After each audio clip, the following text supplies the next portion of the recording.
Para el resto. Eh, la pregunta de lo que hemos venido de lo que hemos venido pasando hasta ahora es una pregunta igual súper esencial y que posiblemente no, yo no la he formulado con la total claridad que se necesita, ¿ya? Y es una pregunta que refiere a qué obligación tengo yo de comportarme de una determinada manera. ¿Ya? Es decir, ese es siempre la cola de todos los sistemas éticos. ¿Ya? Hemos visto nosotros hasta ahora por lo menos tres teorías, ¿ya? Respecto a lo que es moral y lo que no es moral, o respecto a lo que es bueno y lo que es malo, ¿cierto? Hemos visto la teoría utilitarista, hemos visto la teoría del mandamiento divino y hemos visto la ética de la virtud. ¿Ya? Esas son nuestras tres teorías principales que hemos estado repasando hasta ahora. Y en esas tres teorías, la pregunta se mantiene. ¿Qué me obliga a hacer una determinada cosa y qué me obliga a no hacer una determinada cosa? ¿Cuáles son mis obligaciones y cuáles son mis derechos? ¿Ya? Eso es una pregunta fundamental. La gracia, por ejemplo, de la teoría del mandamiento divino, y sobre todo para los cristianos, es que la fortaleza, la fuerza que tiene eh, la teoría ética, o perdón, la teoría moral que se fundamenta en Dios, es que yo debo hacer lo que Dios quiere, porque Dios es mi creador. ¿Ya? Entonces, en ese respecto, la teoría del mandamiento divino tiene mucha fortaleza respecto a la obligación que muestra. Es decir, si Dios me lo manda, no puedo no estar obligado a hacerlo. Ese es el punto. ¿Cómo obligo? ¿Ya? Es decir, cuando yo veo a una persona que se está muriendo de hambre, ¿qué es lo que me obliga a darle comida? ¿Ya? Hay algunas teorías éticas, como por ejemplo pareciera el utilitarismo, que te diría que es la empatía. Es la empatía lo que te obliga a darle de comer. Que en el fondo tú tienes la capacidad, al verlo, tienes la capacidad de ponerte en su lugar y tú dices, bueno, a mí no, si yo estuviera muriéndome de hambre y pasara alguien que viene con recién hechas las compras del supermercado, igual me gustaría que alguien me diera de comer. ¿Ya? Entonces, la teoría utilitarista radica, por ejemplo, parte de su obligación, parte de las obligaciones que tenemos entre todos los seres humanos, las radica en un cierto sentimiento de empatía por el placer y el dolor. ¿Ya? Recuerden que para la teoría utilitarista, placer bueno, dolor malo. Entonces, si yo veo a alguien pasándola mal, alguien que siente dolor, el utilitarista te va a decir, bueno, es tu obligación evitar que siga pasando dolor. ¿Ya? El problema es que ahí se te presentan varias cuestiones extrañas.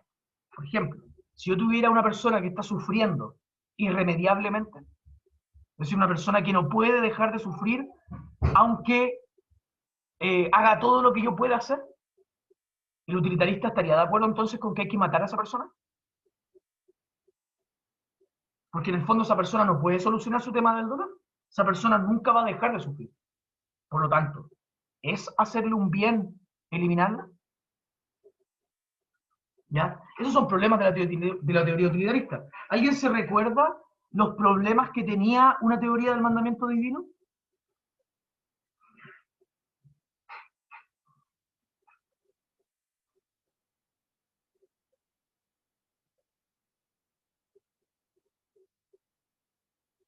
¿Se acuerdan del dilema de Utifrón? Hace varias guías pasó eso, pero ha sido recurrente dentro de todo.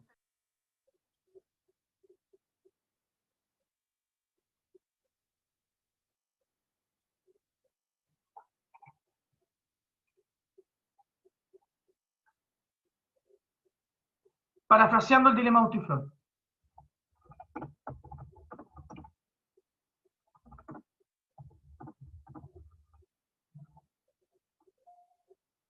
O,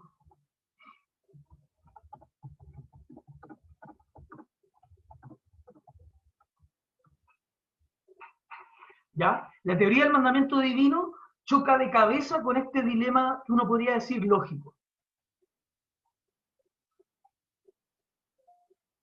Ya, buena Lucas. Más o menos, más o menos. Es decir, ¿cuál es el problema del dilema de Eutifrón? El problema que se encuentra Sócrates conversando con Eutifrón, Eutifrón es un clásico sostenedor de la teoría del mandamiento divino, un sacerdote, un cura, que cuando uno le pregunta a un cura, ¿Dios quiere lo bueno para las personas? ¿Dios sabe lo que es justo? El cura te tiene que responder que sí, que Dios siempre es bueno. ¿Ya? Entonces, el cura Eutifrón, antes de Cristo, digamos, no un cura propiamente tal, pero un sacerdote, un adivino, alguien que se dedica a los augurios, a interpretar las tripas de los animales, de los sacrificios, toda la cuestión, cuando le preguntan, ¿es bueno aquella cosa, lo que es justo, aquello que es bueno, lo que nosotros consideremos bueno? Si usted mantiene una teoría del mandamiento divino, ¿es bueno porque Dios quiere o es bueno y por eso Dios lo quiere? Son dos cosas muy distintas.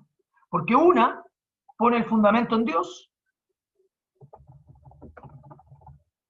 y la otra pone el fundamento en otra cosa. ¿Ya? Entonces, es una buena pregunta, porque yo te podría preguntarle a un cura, ya, si yo doy limosna, por ejemplo, ya veo a alguien que, a un vagabundo, y le paso, veo a una persona que está sufriendo hambre o que tiene algún problema, por ejemplo, de ropa, no sé, alguien que está casi desnudo en la calle, y digo, oye, yo tengo una ropa en la casa, está relativamente nueva, se lo va a pasar. Oiga, señor, tome esa ropa. Esa acción que estoy realizando, en general, todos la vamos a considerar que es relativamente buena, pues tenemos a alguien que va a pasar frío en la noche, alguien le está solucionando ese problema. Perfecto. La pregunta para el que sostiene la teoría del mandamiento divino. ¿Se acuerdan de cuál es la teoría del mandamiento divino? Lo bueno es bueno porque Dios lo manda. Lo que es bueno es porque Dios lo manda o porque Dios lo quiere.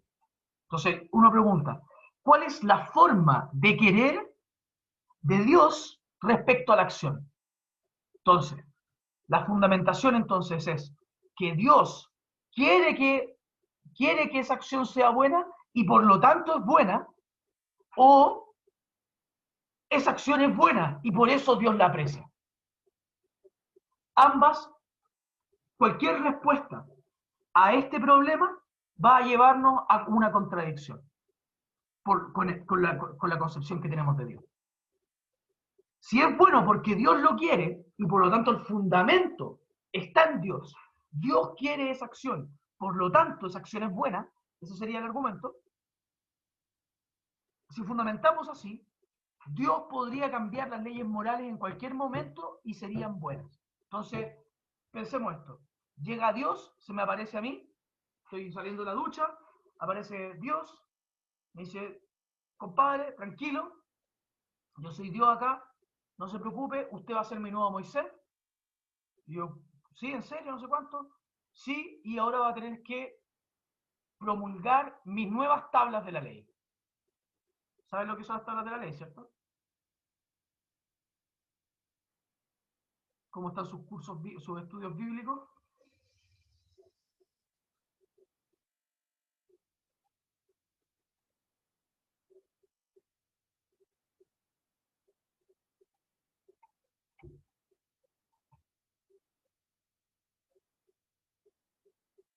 Parece que no están muy bien sus estudios bíblicos.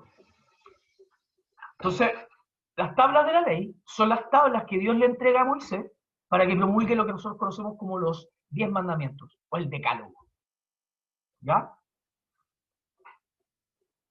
Entonces, imagínense que entregan los 10 mandamientos, me vuelven a entregar a mí los 10 mandamientos, Dios, me dice, acá están las nuevas tablas de la ley. Esto es lo que yo considero bueno. Y la tabla es realmente la misma tabla, solamente que negando cada una de las sentencias. Por ejemplo, eh,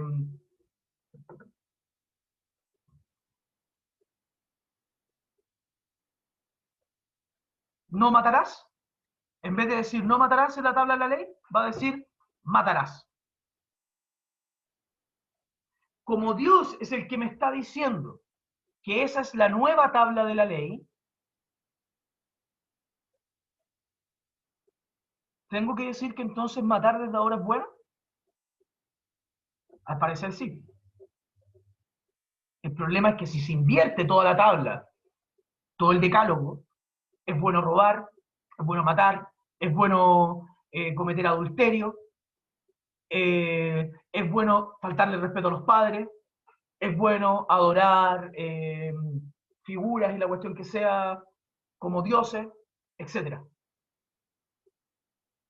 ¿Ya? Entonces plantea buenas preguntas. Si Dios puede cambiar la moral en cualquier momento, lo que consideremos bueno, lo que consideremos malo,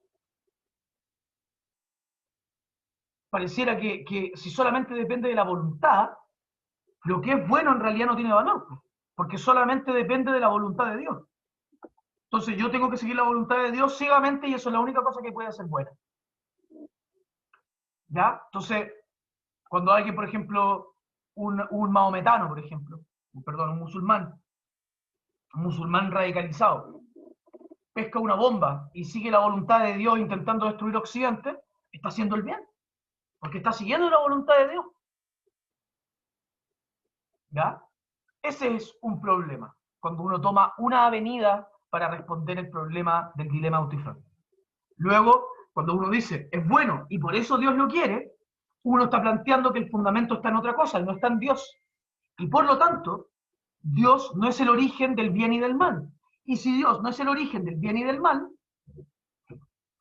eh, no tenemos por qué consultar a Dios para saber lo que es bueno y lo que es malo. Puedo ir a la fuente. ¿Por qué mejor no voy a la fuente directamente en vez de tener que pegarme como una intermediación por la Biblia, o por el Corán, o por la Torá, o por lo que sea? Mejor voy directamente a lo que me dice que es bueno y lo que es malo. ¿Ya? Ese es el problema del dilema autifrón. Entonces, a pesar de que la teoría del mandamiento divino tiene una fortaleza muy grande,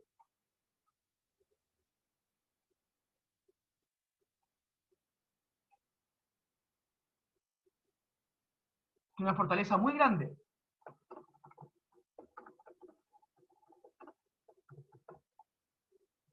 fortaleza muy obligativa, uno podría llamarla, como si es que es el caso, es obvio que obliga a hacer lo bueno y a evitar lo malo. ¿Cierto? Porque es el creador el que nos impone la moral. La debilidad es lógicamente inconsistente.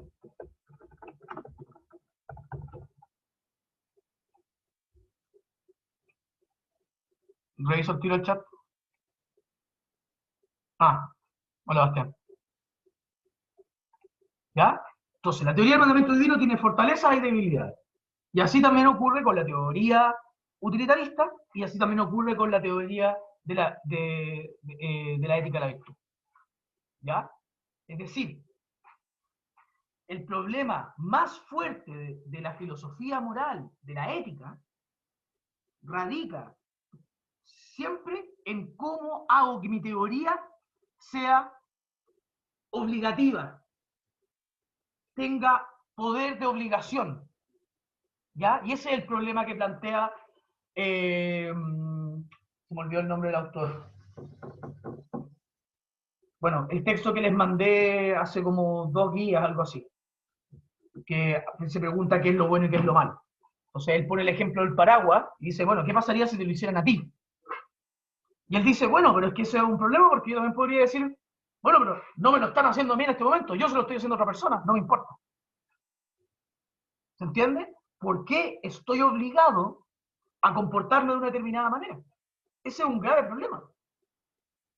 Porque todos los humanos confiamos o tenemos un cierto grado de fe en que el resto no nos va a estar haciendo daño, que no nos están mintiendo. Entonces, por ejemplo, le pregunto a Lucas, señor, ¿usted envió el trabajo de castellano ponte tú, me dice que sí. Yo no tengo ninguna buena razón para pensar que no lo hizo. De hecho, en general, yo parto asumiendo que la gente no me está mintiendo. Es cuando desconfío de alguien, porque me ha dado razones para desconfiar, que yo dudo. Pero en general yo admito que las personas tienen buena voluntad y que me van a responder con la verdad. ¿Ya? Y así creo que operamos muchos de nosotros. Muchos de nosotros esperamos de los otros una cierta calidad moral. La pregunta es, ¿por qué estarían obligados a no mentirnos? ¿Por qué estarían obligados a no pegarnos una zancadilla? ¿Ya? Ese es el grave problema de las teorías morales. ¿Ya? Y lo que les voy a mostrar hoy día, la diferencia entre morales autónomas y morales heterónomas, tiene su fortaleza, o bueno, la fortaleza que le veo yo creo que si acá lo viera, por ejemplo, una persona, eh, alguien que fuera un intérprete de Kant, porque esto es una diferencia que hace Kant, digamos, en un libro que se llama Crítica de la Razón Práctica, quizá me corregiría, ¿ya? Pero vamos a hablar en términos bastante gruesos, y en mi interpretación, creo que acá lo que está en juego es la libertad. Kant como lo que te quiere decir es, básicamente, libre, no libre. O de cierta forma, como animal. ¿Ya? Entonces, de cierta manera, yo estoy parafraseando acá, y les digo, esto no es lo más riguroso que uno puede decir, pero yo creo que es lo que Kant tenía en mente, es que aquellos que funcionan con morales heterónomas, es decir, aquellos que tienen motivos fuera de su propia voluntad, son animales. Entonces, en el fondo, lo que obliga en la moral kantiana, aquello que hace que uno esté obligado a comportarse bien, que uno esté obligado a no mentir, a no dañar al resto, a no asesinar, a no faltarle el respeto a los papás y toda la cuestión, lo que obliga es que si no, eres un animal, básicamente. Entonces, en el fondo, lo que te obliga es tu humanidad. Lo que te obliga es querer tener el talante de ser un ser humano. ¿Ya? Ese es el poder de obligación que podría estar planteando Kant. Es decir, aquel que funciona de una manera, eh, podríamos decir, irresponsable, mala, aquel que actúa siempre en pos de su propio beneficio y toda la cuestión, es básicamente un animal, no un humano. ¿Ya? Entonces, pasemos al argumento de Kant. Para Kant podemos identificar dos tipos de morales, la moral autónoma y la moral heterónoma.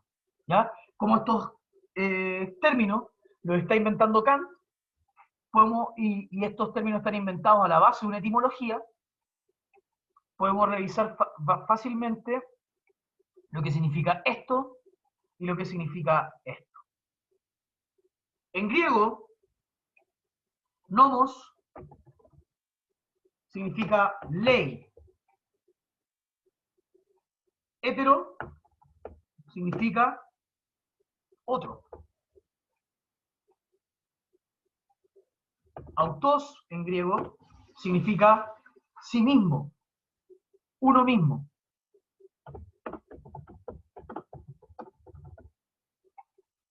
Sinomo significa ley y hetero significa otro. ¿Qué significa moral heterónoma?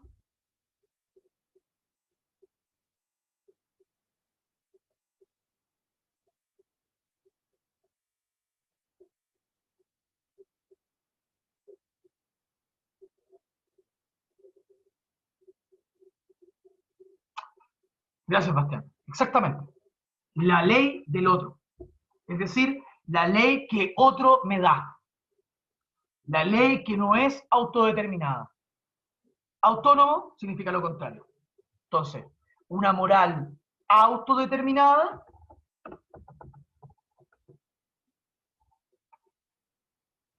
una moral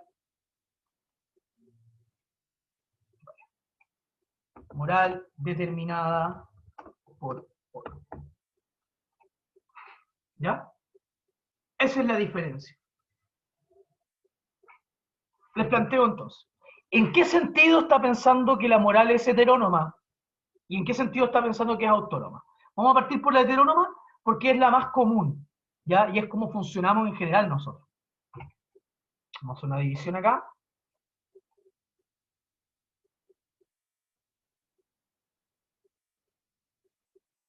Entonces, una moral heterónoma no es solamente una moral que me imponen, que también es un caso de moral heterónoma. Es decir, vamos a dibujar circulitos ahora. Este es el agente, ¿ya? Una moral heterónoma puede ser tanto una moral que alguien me impone o una moral que es producida por objetos externos. Entonces, caso de moral heterónoma, las órdenes en el ejército. ¿Ya? Si yo creo, cuando yo si yo fuese un soldado, si yo creo que aquello que mis superiores me ordenan es bueno y es lo que debo hacer, estoy siguiendo una moral heterónoma. ¿Por qué? Porque cómo rijo el bien y el mal, cómo rijo mi vida respecto al bien y al mal, está fundamentado en lo que otro me dice que es el bien y el mal. Sigo órdenes. Otro me da la ley. Heterónomo. ¿Ya? Muy importante. Ese es un ejemplo de moral heterónoma. Pero también hay otro ejemplo de moral heterónoma, que es cuando alguien funciona por placer, cuando alguien funciona por intereses, cuando alguien funciona por beneficios. ¿Ya? Hago esto porque esto me conviene para seguir existiendo. Hago esto porque esto me vale para realizar esta otra cosa. Hago esto porque esto me da plata y la plata me permite comprarme las cosas que me dan placer. ¿Ya? Entonces, uno puede estar siguiendo una moral heterónoma cuando alguien te está mandando y tú crees que lo que te manda es bueno. También cuando yo funciono a base de puro interés. Es decir, cuando todo funciona a la base de de las cosas externas a mí que quiero obtener. Tomemos un ejemplo. Tenemos el ejemplo del ejército, que creo que ojalá les haya quedado claro. Tomemos un ejemplo de alguien que sigue el placer. Una persona que sigue el placer o una persona que sigue sus intereses va a realizar sus acciones respecto al objeto que está buscando. Digamos que a mí me da placer el helado. ¿Ya? Entonces digo, bueno, trabajar es bueno porque gracias al trabajo me puedo comprar un helado. ¿Ya? ¿Qué es lo que está determinando su curso de actuar? ¿Qué es lo que está determinando que él trabaje? ¿Está determinándolo él mismo? ¿Él es él mismo el que está mostrando el valor y la necesidad del trabajo? ¿O es el helado el que está determinando su búsqueda de trabajar? En el caso de alguien que busca el placer, es el helado. Y así siempre cualquier objeto que sea capaz de producir placer. ¿Ya? Para que quede más claro. Siempre que sea un agente externo el que determine mi forma de actuar,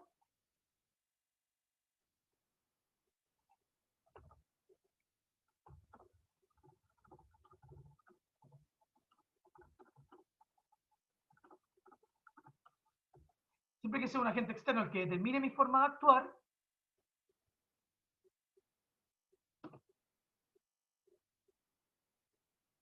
estoy funcionando heterónomamente. ¿Ya? Recuerden, el poder de obligación acá radica en que cuando uno funciona heterónomamente, uno no está funcionando con libertad y uno es básicamente un animal. ¿Ya? Y por lo tanto Kant estaría dispuesto a decir que nosotros, en general, y casi siempre, actuamos como animales. ¿Por qué te levantaste de la silla, Bastián? Me levanté porque quiero ir a comer. ¿Quién determinó tu acción? ¿Fuiste tú mismo o fue el objeto que estás buscando? Fue el objeto. El objeto necesita para poder, para que el placer sea satisfecho, todo placer requiere de un objeto. Por lo tanto, el objeto impulsó en ti un sentimiento y tú actuaste a la base del sentimiento que el objeto puso en ti. Por lo tanto, funcionaste heterónomamente como un animal. ¿Ya? Entonces Kant lo que nos está diciendo es que la obligación que nosotros tenemos de ser buenos, de cumplir con nuestros deberes, de cumplir con nuestras obligaciones, radica en que no hacerlo es convertirse en un animal.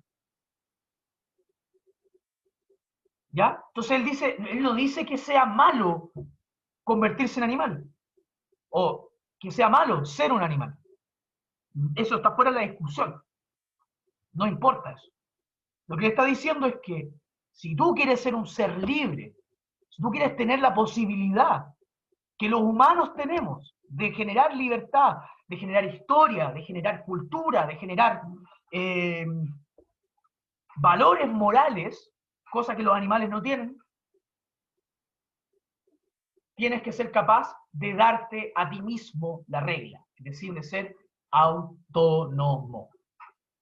¿Ya? Entonces él no está diciendo que no seamos animales. Vamos a ser animales y todo nos está bien, nos vamos a morir animales. Somos los humanos, somos animales, pero somos animales racionales. Entonces Kant dice, ocupemos esa diferencia, al igual que Aristóteles. Acuérdense, Aristóteles en la ética de la virtud. Ocupemos la razón. ¿Por qué? Porque eso es lo que nos diferencia. Ocupemos aquello que nos diferencia. Kant está diciendo lo mismo, pero con otro sistema, intentando montar otra cosa. Él no es un ético de la virtud. ¿Ya? Él, de hecho, considera, a él se le llama teoría del imperativo categórico. Ahí voy a llegar un poco al imperativo categórico. Él considera que nuestra naturaleza racional nos permite superar la mera naturaleza, nos permite superar la mera animalidad. Y por lo tanto, sí, somos animales, el 90% del tiempo contamos. Pero hay un 10% que tú te podéis permitir ser un humano, plenamente tal. Es decir, ser un ser libre, racional, que va a funcionar a la base de argumentos, que va a funcionar a la base de la razón. Y aquí entra entonces la moral autónoma, la moral autodeterminada. Kant, ¿cómo lo piensa esto? ¿Cómo es posible que la acción sea autodeterminada? Porque ese es el problema. El problema es que en general nosotros actuamos porque hay un objeto externo que nos mueve a actuar. Por ejemplo, tengo hambre, por lo tanto necesito comida. Actúo para saciar mi hambre. Estoy actuando de acuerdo al objeto externo. Estoy determinando mi voluntad, estoy determinando mi acción a partir de el objeto externo que necesito.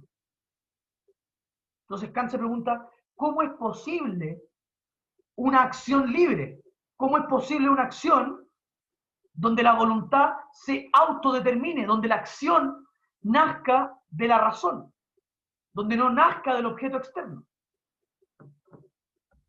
El punto es que es imposible. ¿Ya? Kant entiende que una voluntad puramente autodeterminada es imposible, porque una voluntad que se autodetermina sin más significa una voluntad que no tiene objeto. Y eso es, digamos, una contradicción lógica. Cuando yo quiero es porque quiero algo. Entonces él dice, ¿dónde está lo autodeterminado? Y él dice, lo autodeterminado no radica en el auto o en el hétero, sino que radica en el nomos, en la ley. Entonces Kant dice, ¿cómo es posible que la acción sea autodeterminada?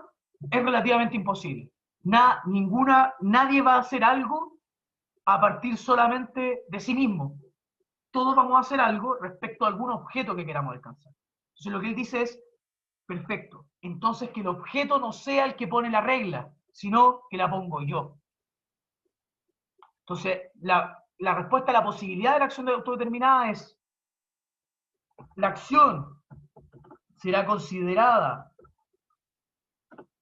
autodeterminada en la medida en que la regla, la ley por la cual se rige, la haya puesto yo. Por ejemplo, tengo hambre, tengo que ir a comer. En esa acción, el objeto está determinando mi voluntad. Kant te diría, ¿tienes hambre? Anda a comer. ¿Cierto?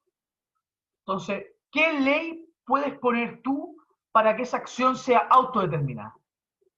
Y él dice, una voluntad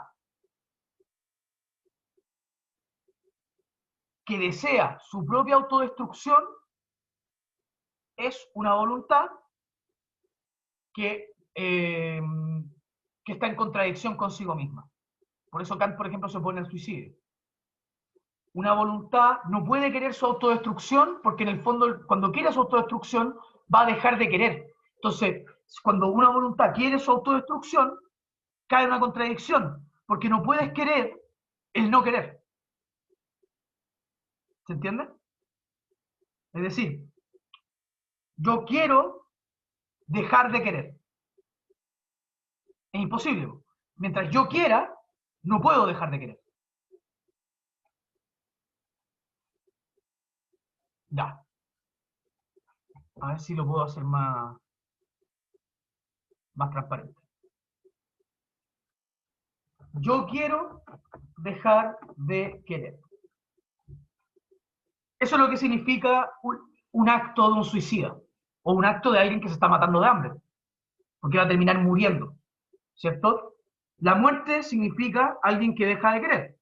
Pero cuando veo a alguien muerto, esa persona ya no quiere nada, ¿cierto? No va a tomar ningún curso de acción para realizar nada, a no ser que sea un zombie, ¿ya? Pero hasta donde yo sé, los zombies no existen, por lo tanto, cuando uno muere, uno deja de querer. Y de hecho, cuando uno piensa las interpretaciones cristianas, por ejemplo, respecto al alma o lo que sea, también uno deja de querer, porque uno en el fondo se tiene que esperar el juicio final, y cuando llega el juicio final, tú te vas al cielo, donde todos tus requerimientos están cumplidos, y por lo tanto no querís nada, está todo cumplido, o estáis en el infierno, donde tampoco podéis querer nada, porque en el fondo es tu condena eterna. ¿Ya? Entonces, cuando alguien se quiere suicidar, lo que está afirmando es, yo quiero dejar de querer. Yo quiero desaparecer. Si yo desaparezco, dejo de querer. Por lo tanto, no puedo querer dejar de querer.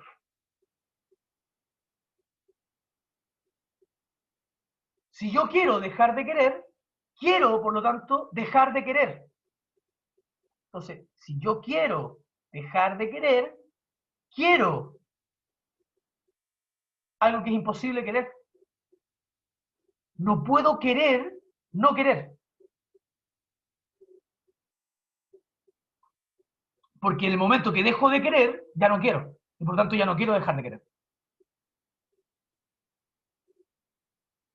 ¿Ya? Entonces Kant justifica en que es contradictorio el suicidio.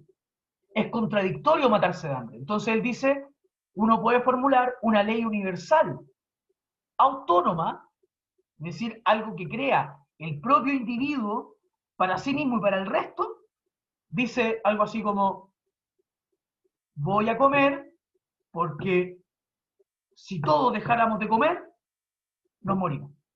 Y por lo tanto, nadie más va a volver a querer nada.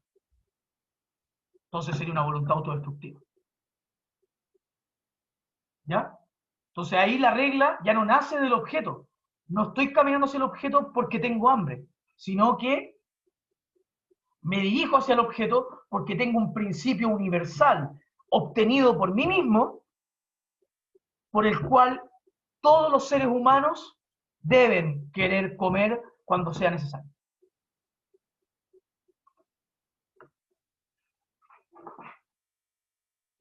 ¿Ya? Y acá nace algo que es conocido, voy a enseñarles solamente la primera forma 1 del imperativo categórico.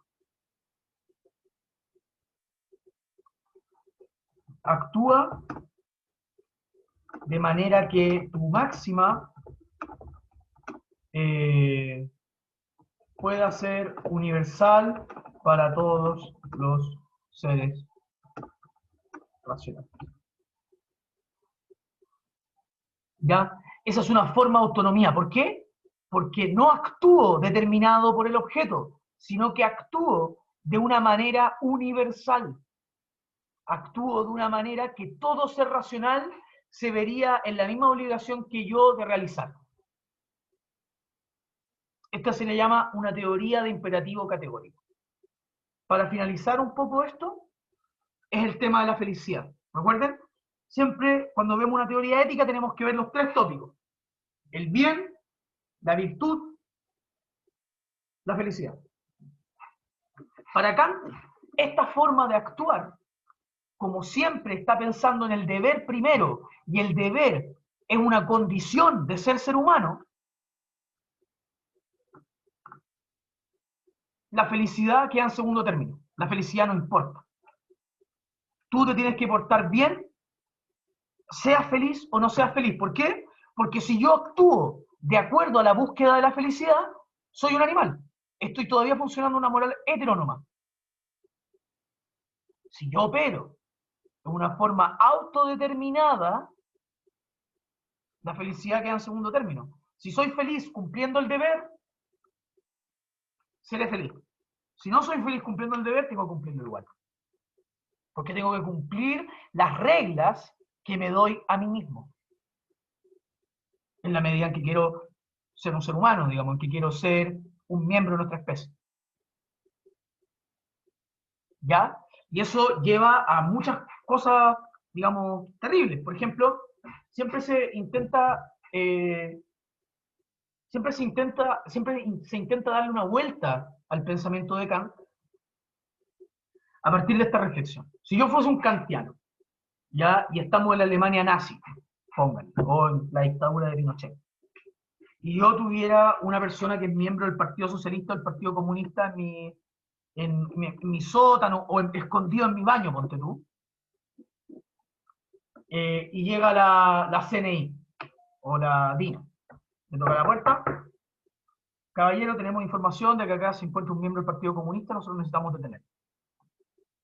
Según Kant, como mi moral es autónoma y determinada por sí misma, tengo que funcionar con esto. Actúa de manera tal que tu máxima pueda ser universal para todos los seres racionales. Si yo miento a la persona de la DINA, que está buscando a esta persona para matarla, digamos, para ejecutarlo, para desaparecerlo, lo que sea, si yo le miento, estoy actuando porque quiero salvar a alguien. Mi moral está funcionando en pos de salvar a otro. Estoy determinando mi voluntad a partir del objeto externo, a partir de mis objetivos, digamos, prácticos. Digamos, así como quiero salvarle la vida a este loco porque es amigo mío, ponte tú. O quiero salvarle la vida a este loco porque creo que es lo justo. ¿Ya? Esas dos formas estoy determinando a partir del objeto, de lo externo, estoy determinando mi voluntad. Entonces Kant te diría, caballero, usted actúe de manera tal que su máxima pueda ser universal para todos los seres humanos. ¿Cuál es mi máxima? No mentir. Porque si yo digo, mi máxima es mentir, toda la sociedad se va a las pailas. Si yo considero que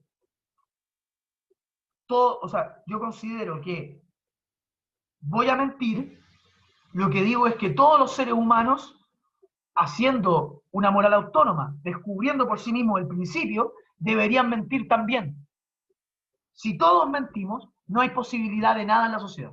Los libros son mentiras, las clases son mentiras, los estudiantes te dicen mentiras en las evaluaciones, eh, toda la sociedad se colapsa, porque en el fondo estamos todos obligados, en la medida en que somos seres humanos, a mentir, si es que mentir es moral.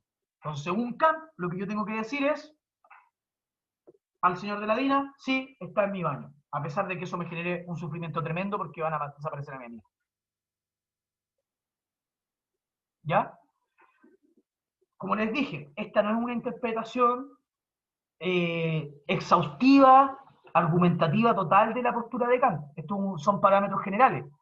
Muchas personas que son estudiosos de Kant refutan este ejemplo que se pone de no se puede mentir para Kant, ¿ya? Porque en el fondo, por ejemplo, uno podría poner que hay principios autónomos mucho mayores que el no mentir.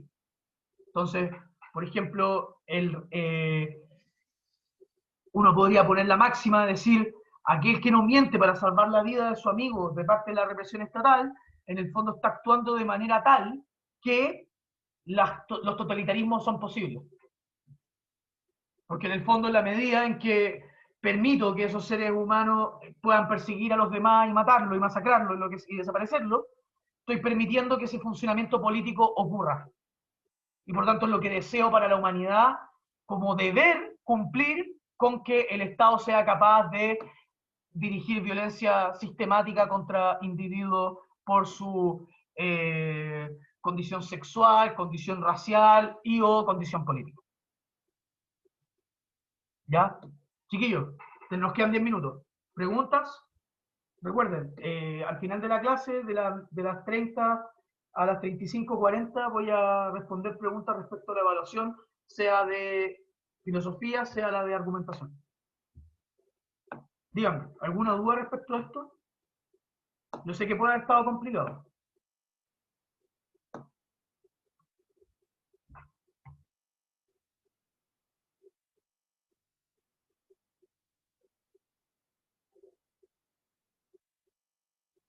¿Están seguros?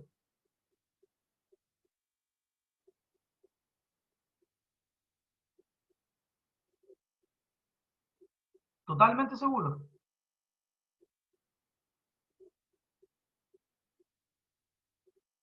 A ver, si yo hiciera una pregunta entonces al azar, ¿sabrían responder?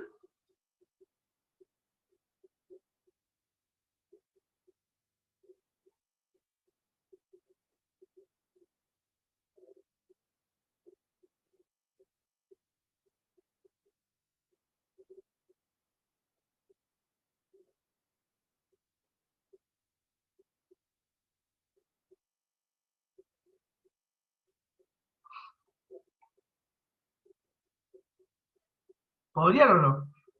Si no hay preguntas, tienen totalmente clara la situación.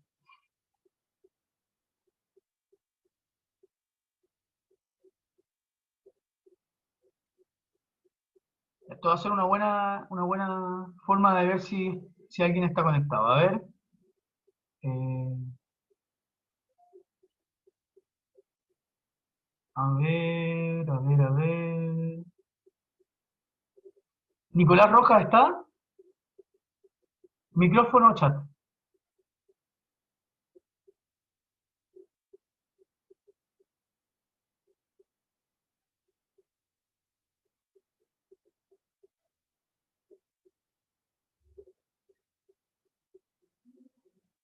Ya.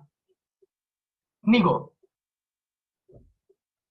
eh, ¿por qué Kant dice que lo que podemos autodeterminar es la regla y no el objeto?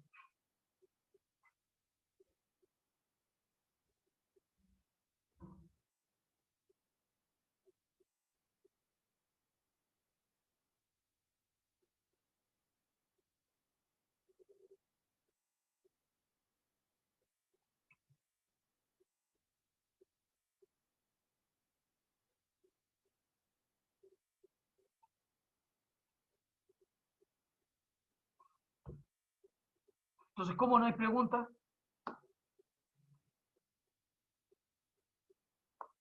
Ya, pues chiquillos, si les estoy diciendo la cuestión en serio.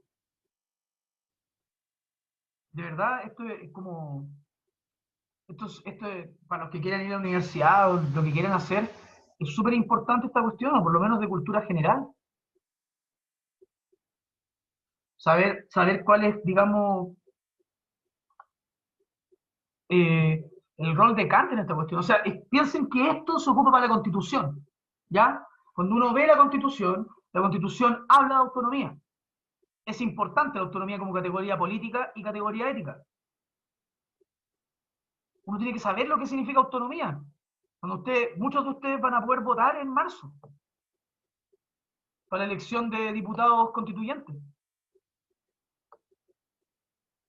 Van a votar por personas que crean que el Estado chileno se tiene que regir autónomamente o por personas que crean que se tiene que regir heteronómamente. ¿Van a saber lo que eso significa?